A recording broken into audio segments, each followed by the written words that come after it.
Hello students, how are you? Welcome back to your own YouTube channel. This is the second video of NTSC syllabus. Now in previous video we have already made a discussion about the basic aspect of economy, where we have made a discussion about the definition of economy and types of economic activities, where we have a discussion about the economic activities or non-economic activities. Now in this video we are moving ahead with the syllabus of NTSC and we are going to have a discussion about the sectors of economy. Now what does it mean by the sectors of economy? या फिर मैं ये समझने की कोशिश करूँ कि why they are so important, why we are making a discussion about the sectors of economy. Because just because when we are talking about the performance of an economy, if someone is asking me how you will analyze, how will you try to understand what is the performance of economy during the last 1 year, during the last 5 years, in that case we have to analyze the performance of sectors of economy. So if I want to understand the complete practical aspect of economy, I need to understand what is the meaning of sectors of economy and how they work, how they perform, why they are so vital for the economy. Now let's have a discussion about these one by one. Sectors of economy mainly divided into 3 parts. The first one is known as primary sector. The second one is known as secondary sector. Last known as tertiary sector. तो these are the 3 main sectors of economy. अगर मुझे economy की performance को analyse करना है तो मुझे इनको एनालाइज करना होगा. मुझे पहले पता करना होगा कि प्राइमरी सेक्टर का परफॉर्मेंस कैसा है, सेकेंडरी सेक्टर का परफॉर्मेंस कैसा है और टेरिटरी सेक्टर का परफॉर्मेंस कैसा है. Due respect, if these 3 sector are performing well, in that case I can say that economy is also doing well. Now what does it mean when we are talking about the word primary sector? Primary sector mainly includes all those activities which is related to the agriculture or animal husbandry. But in the same sense, when we are talking about the syllabus of 9th or 10th class which is related to the NTSC, or when we are making a discussion about the syllabus of NCERT, it mainly includes 4 or 5 activities. The first one is well known name, which is agriculture. The second one is mining. The third one is forestry. The fourth one is animal husbandry. And the last one is fishing. So these are the main 5 activity which is considered when we are talking about the activity which is performed in the primary sector. The first one is agriculture, which is include the cultivating activity, harvesting activity, sowing activity and irrigation activity. ठीक है, यहाँ पे mainly हम 4 activity को consider करते हैं, जिनमें हम बात करते हैं कल्टीवेशन की, जहाँ पे मतलब एक प्रोसेस जिसके माध्यम से लैंड को तैयार किया जाता है एग्रीकल्चर के लिए. फिर हम बात करते हैं शोविंग की, मतलब एक सीड्स वगैरह को ज़मीन में लगाने की प्रक्रिया. उसके बाद इरिगेशन की हम बात करेंगे. देन उसके बाद हार्वेस्टिंग की हम बात करेंगे, जिसमें जो फसलें होती है, क्रॉप्स होती हैं, उनको ज़मीन से अलग किया जाता है. तो ये सारी एक्टिविटी किस में आती है? एग्रीकल्चर में. अब माइनिंग की बात करें, माइनिंग का मतलब जो नेचुरल रिसोर्सेज अवेलेबल हैं ज़मीन के अंदर या ज़मीन के ऊपर, जब उनको हम उन रिसोर्सेज को अलग करते हैं, उनको स्पेशल यूज़ के लिए हम बात करते हैं. जैसे हम बात करें माइंस की, हम बात करें खानों से हम क्या करते हैं, मार्बल वगैरह निकालते हैं, खनिज पदार्थ निकालते हैं, जो तेल के कुएं उनसे तेल निकालते हैं. तो वो सारी प्रक्रिया किस में आती है? माइनिंग में. ना फॉरेस्ट्री का मतलब यहाँ पे जो वन संबंधी एक्टिविटी है, मैं कहूँ जिनको फॉरेस्ट संबंधी एक्टिविटी होती है, जिसमें मतलब जो फॉरेस्ट रिलेटेड एक्टिविटी हम करते हैं, वो किस में आती हैं? फॉरेस्ट्री में. 4th पॉइंट है एनिमल हस्बेंड्री, जो पशुपालन से रिलेटेड है, जहाँ पे मतलब आप बैफलोज, काउज वगैरह इनके माध्यम से, या मैं कहूँ जो मिल्क से संबंधित एक्टिविटी होती है, उनको आप किस में कंसिडर करते हो? एनिमल हस्बेंड्री में. और फिशिंग, जैसे हम बात करें मत्स्य पालन की, तो ये एक सिंपल सी एक्टिविटी जो गाँव में आपके तालाब वगैरह अवेलेबल हैं, या जो जहाँ पे एक लार्ज स्केल में वाटर अवेलेबल है, तो उसमें आप क्या करते हो? फिशिंग संबंधी एक्टिविटी को कंसिडर कर देते हो. लेकिन मेनली यहाँ पे इन सब 5 को किस में शामिल किया जाता है? आपके एग्रीकल्चर एक्टिविटी में. ठीक है, तो ये एक्टिविटी ऐसी हैं जो किससे रिलेटेड है?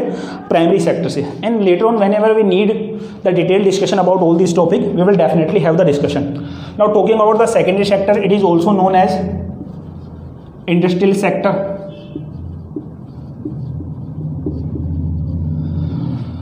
Primary sector it is also known as agriculture sector. Secondary sector की अगर बात करें तो इसको दूसरा नाम क्या दिया गया, इंडस्ट्रियल सेक्टर। इसमें मेनली हम कंसिडर करते हैं 3 type of activity. The first one is construction. Now construction का मतलब क्या होता है कि जहाँ पे आप एक फिक्स एसेट्स, एक स्थायी संपत्ति, फॉर एग्जांपल बिल्डिंग हो गया, ब्रिज हो गया, रोड्स हो गए, वो सब किस में आप आते हैं, कंस्ट्रक्शन में इनको आप इंक्लूड करते हो। ये किस में आते हैं, सेकेंडरी सेक्टर में। दूसरे नंबर पे हम बात करें तो यहाँ पे होता है मैन्युफैक्चरिंग। मैन्युफैक्चरिंग क्या होता है कि जहाँ पे एक प्रोसेस जिसके अंदर रॉ मटेरियल को आप कन्वर्ट करते हो किसमें, फिनिश गुड्स में। क्लियर है चीज़, तो ये किस में आता है, मैन्युफैक्चरिंग में। और थर्ड अगर मैं बात करूँ तो यहाँ पे ये रिलेटेड है किससे, इलेक्ट्रिसिटी से, गैस से हम बात कर सकते हैं, एंड जो वाटर सप्लाई है वो, यानी सिंपल से अगर मैं बात करूं इलेक्ट्रिसिटी सप्लाई, गैस सप्लाई और वाटर सप्लाई, ये सब किस में आते हैं। यहाँ गैस का मतलब एलपीजी, इन सब से हम कंसिडर कर सकते हैं। तो इनकी सप्लाई भी किस में आएगी, इंडस्ट्रियल सेक्टर में। इसको मैं किस में कंसिडर करूंगा, सेकेंडरी सेक्टर में। तो कंस्ट्रक्शन का मतलब किसी प्रकार की स्थायी संपत्ति, फिक्स एसेट को क्रिएट करना, जैसे बिल्डिंग का एग्जाम्पल हमने लिया। मैन्युफैक्चरिंग जहाँ पे रॉ मटेरियल के माध्यम से कच्चे माल को कन्वर्ट किया जाता है फिनिश गुड्स में। फॉर एग्जाम्पल जैसे वीट की हम बात कर लें, वीट को फ्लोर में कन्वर्ट किया जाता है, फिर बेकरी वाले क्या करते हैं उसको किस में कन्वर्ट कर देते हैं, ब्रेड वगैरह में। तो ये किस में आएगा, मैन्युफैक्चरिंग में। और electricity, gas and water supply किस में आते हैं, इंडस्ट्रियल सेक्टर के अंतर्गत या सेकेंडरी सेक्टर के अंदर। Now talking about the territory sector, इसको हम दूसरा नाम जो देते हैं वो क्या है, सर्विस सेक्टर। अब सर्विस सेक्टर का मतलब क्या होता है कि अगर मैं कंसिडर करूं कि प्राइमरी सेक्टर और सेकेंडरी सेक्टर ये डिपेंड करते हैं, अगर इनकी एफिशिएंसी की बात करें, इनकी इफेक्टिवनेस की हम बात करें कि ये कितने इफेक्टिव तरीके से काम करेंगे, तो वो कहीं ना कहीं डिपेंड किसके ऊपर करता है, टेरिटरी सेक्टर के ऊपर। यानी इन दोनों सेक्टर की, चाहे आप सेकेंडरी सेक्टर की बात करो या प्राइमरी सेक्टर की बात करो, अगर इनकी परफॉर्मेंस को इनहेंस करना है, इंक्रीज करना है, तो we will have to make sure that territory sector is also doing good in comparison to secondary और प्राइमरी सेक्टर। नाउ अगर इसके बारे में बात करें तो इसमें क्या क्या इंक्लूड रहता है, सबसे पहले हम एक एक करके डिस्कस करते हैं। यहाँ पे सबसे पहली जो चीज आती है वो आती है ट्रांसपोर्ट एंड कम्युनिकेशन। अब ट्रांसपोर्ट की बात कर लें, यहाँ पे आप रेलवे को कंसिडर कर सकते हो, रोड्स को कंसिडर कर सकते हो। भैया सिंपल सी बात है ना, यहाँ पे जो बनेगा सरप्लस उसको थ्रू आउट द ईयर आप लेना चाहते हो, अलग अलग जो स्टेट ऑफ कंट्रीज है उसमें आप लेना चाहते हो, सरप्लस प्रोडक्शन को सोल्ड आउट करना चाहते हो, तो आपको ट्रांसपोर्ट की आवश्यकता है। यहाँ पे जो भी आउटपुट सेकेंडरी सेक्टर बनाता है, मैन्युफैक्चरिंग इंडस्ट्री जो इंडस्ट्रियल एक्टिविटी करती हैं वो जो आउटपुट बनाती हैं, चाहे वो कंस्ट्रक्शन की बात, कंस्ट्रक्शन मटेरियल की आप बात कर लो, मैन्युफैक्चरिंग की बात कर लो, इनकी इलेक्ट्रिक, गैस, वाटर सप्लाई, तो ये सब किससे पॉसिबल होता है, ट्रांसपोर्ट। तो कहीं ना कहीं इनकी एफिशिएंसी को इन्हेंस करने का काम कौन करता है, टेरिटरी सेक्टर। दूसरे नंबर पे अगर हम बात करें यहाँ पे बैंकिंग सेक्टर की बात कर सकते हैं। बैंकिंग सेक्टर को हम लेटर ऑन डिस्कस करें, लेकिन फिलहाल मैं बात कर लेता हूँ कि फाइनेंशियल नीड जो होती है, फाइनेंशियल नीड का मतलब जो पैसे की रिक्वायरमेंट होती है किसी भी एक्टिविटी को कैरी आउट करने की, irrespective of the fact whether it is related to the primary sector or whether it is related to the secondary sector। तो ये जो फाइनेंशियल बैकअप की हम बात करते हैं, मनी रिक्वायरमेंट की हम बात करें, तो इनको फुलफिल करने का काम कौन करता है, बैंकिंग सेक्टर। यानी गवर्नमेंट जो भी पॉलिसी बनाती है, चाहे वो एग्रीकल्चर सेक्टर को फाइनेंशियल बैकअप देने की हो और चाहे वो इंडस्ट्रियल सेक्टर को या सेकेंडरी सेक्टर को कोई स्पेशल इकोनॉमिक पैकेज देने की बात हो, तो ये सरकार की जितनी भी योजनाएं होती हैं रिगार्डिंग द फाइनेंशियल रिक्वायरमेंट, वो बैंक्स के माध्यम से किसके पास आती हैं, प्राइमरी और सेकेंडरी सेक्टर के पास। अब सिंपल सी बात है ना, थोड़ा सा अगर सोच के देखोगे तो एग्रीकल्चर सेक्टर में मुझे किसान क्रेडिट कार्ड बनाना है, ठीक है, मुझे एग्रीकल्चर सेक्टर के लिए जो इक्विपमेंट्स वगैरह खरीदने हैं उनके लिए मुझे लोन की रिक्वायरमेंट है, तो कहाँ मिलेगा, बैंक में, ठीक है। सेकेंडरी सेक्टर में बात करें, यहाँ पे किसी इंडस्ट्री को एस्टैब्लिश करने के लिए मुझे पैसा चाहिए, तो लोन के लिए कहाँ अप्लाई करूँगा, यहाँ पे जो आजकल हम बात करते हैं प्रधानमंत्री मुद्रा योजना, ठीक है। थर्ड पे हम अगर बात करें तो यहाँ पे हम इंक्लूड करते हैं इंश्योरेंस को। अब इंश्योरेंस की अगर बात कर लें, इंश्योरेंस का मतलब क्या होता है, सभी को पता है, बीमा होता है जिसमें किसी फ्यूचर में होने वाले इवेंट की वजह से जो आपको एक्सपेक्टेड लॉस हो सकते हैं इन फ्यूचर, जरूरी नहीं है आपके लॉस हों, लेकिन हो सकते हैं, उस रिस्क कवर को आप इंश्योरेंस के माध्यम से क्या करते हो, कवर कर लेते हो, उस रिस्क को कम कर देते हो, ठीक है। अब यहाँ पे भी इंडस्ट्रियल सेक्टर में बात करो, इंश्योरेंस यहाँ भी वाइटल रोल प्ले करता है, और एग्रीकल्चर सेक्टर की बात करो, प्राइमरी सेक्टर की बात करो, तो वहाँ भी वाइटल रोल प्ले करता है। मॉडर्न सिनेरियो ऑफ इकोनॉमिक्स में अगर बात करें, जो इकोनॉमी में कंडीशन है जहाँ पे रिस्क को कम से कम किया गया है, तो उसको कौन कम करता है, इंश्योरेंस कंपनीज, जो इंश्योरेंस से रिगार्डिंग सर्विसेज आपको प्रोवाइड कराती हैं।